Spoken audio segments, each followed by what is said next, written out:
Welcome to the Deep Dive.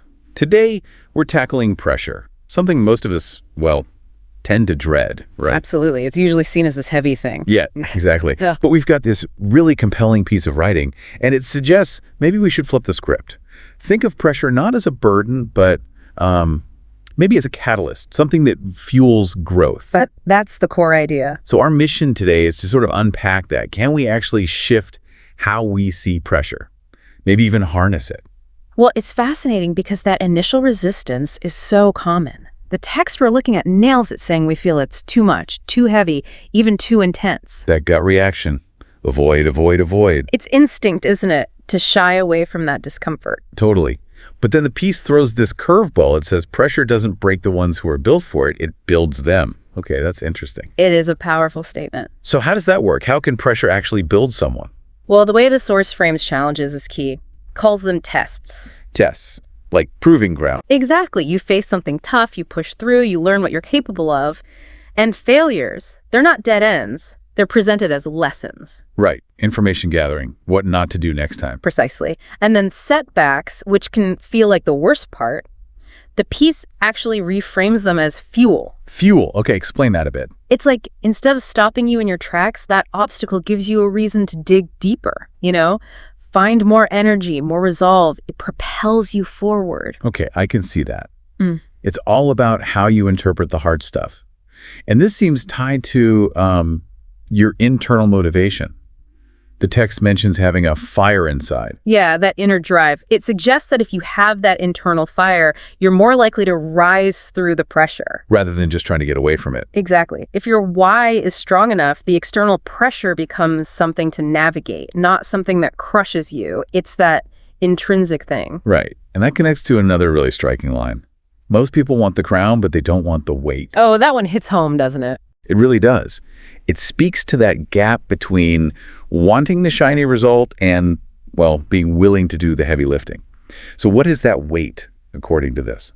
The piece gets specific. It lists doubt, criticism, late nights, and maybe ironically, even more pressure itself. So the cost of winning includes more pressure. Kind of, yeah.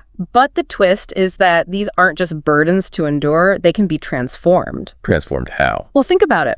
Doubt can push you to prepare better.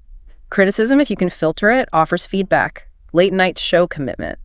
And that intense pressure, it can actually sharpen your focus, creating power and clarifying your purpose. So it's not about finding an easy path or getting lucky. Not at all. The writing is really clear on this. It's about outlasting, outworking, and crucially, outgrowing every excuse. It's persistence. Staying in the ring, basically. Pretty much. And here's another reframe I found really interesting. When things get really tough. Yeah. The natural instinct is, uh-oh, this is bad. Right. But the piece suggests seeing it differently. That difficulty is actually a positive sign. It means you're getting stronger, you're leveling up. Ah, so the struggle itself is evidence of progress. That's the idea. You wouldn't feel that resistance if you weren't pushing against a boundary, right? So the difficulty means growth is happening. I like that perspective. It turns a negative signal into something aspirational, almost. And where does all this lead? If you embrace the pressure, if you carry the weight? The payoff, according to the source, is huge. You're essentially forging a new version of yourself. It says, you're becoming the version of you the world isn't ready for. Wow, that's quite a statement. Powerful. It really ties it all together. The underlying message is simple but profound. Pressure creates power. It's not the enemy, it's the forge. So wrapping this up, the main takeaway seems to be that this thing we naturally shy away from, pressure, is actually vital. It tests us, yes, but it also fuels us and builds us into something more capable. Absolutely. It's the resistance that builds the muscle, metaphorically speaking. And that final line from the source, aimed right at the listener. And you're built for this. It's a direct challenge and an affirmation, both at once. Definitely leaves you thinking. Which brings us to a final thought for you listening. Maybe consider a challenge you're facing right now, big or small. Could you consciously try to reframe it? Not as just a problem, but as maybe an opportunity. An opportunity to tap into that power that pressure can supposedly create. Exactly. Just something to chew on. How might you actively engage with it differently?